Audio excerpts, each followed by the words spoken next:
দেখো আজকে তাদের অবস্থা। আনারস ও দেখে মনে হচ্ছে খুব ইয়ামি।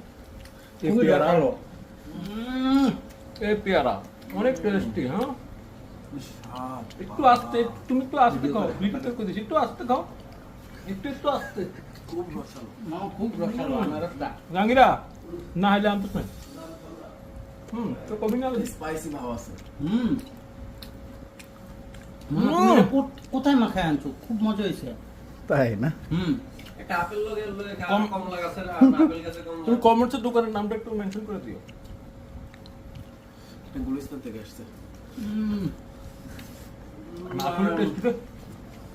মনে হচ্ছে আনারসটা তোর কি বলে এটাতে রাঙামাটির গাছ থেকে পেরে নিয়ে আসছে। একদম পুরা রসালো, রসে পুরা চকচক স্মেলটা করে। দেখছো কত সুন্দর। টস টস করে না? হুম